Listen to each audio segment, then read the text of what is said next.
It is a scandal of the worst kind, a scam to steal from the victims of Hurricane Katrina. Federal authorities in California have already arrested dozens of people, and tonight they say many more arrests are expected. The accused were temporary workers at a Red Cross Hurricane Katrina call center. They were allegedly stealing from the very people who were calling in for help. At the same time, there's a new dispute in New Orleans over where to put the FEMA trailers that are finally arriving, with some saying they don't want to live next to a FEMA trailer park. We have two stories tonight, beginning with the Red Cross scandal and NBC's Tom Costello. It's a case of Katrina fraud that prosecutors say just keeps getting bigger.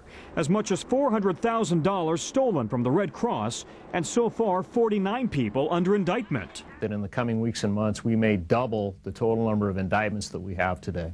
It all started with an unusual number of Katrina evacuees applying for assistance 2,000 miles away in Bakersfield, California.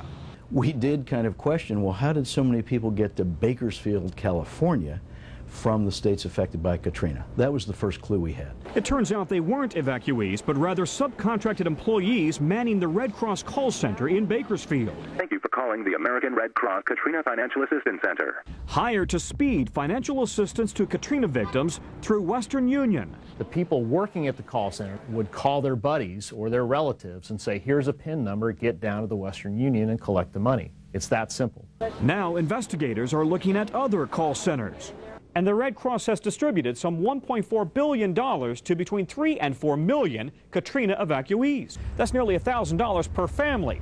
The scope of the disaster so large, it's had to outsource the work.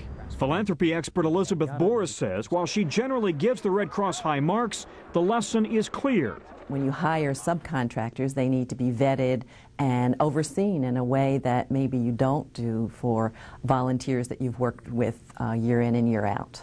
Today from the Red Cross, a pledge to investigate and prosecute and seek court-ordered restitution from anyone who attempts to defraud the American Red Cross and in turn defraud the American public. And to send the money where it's needed. Tom Costello, NBC News, Washington.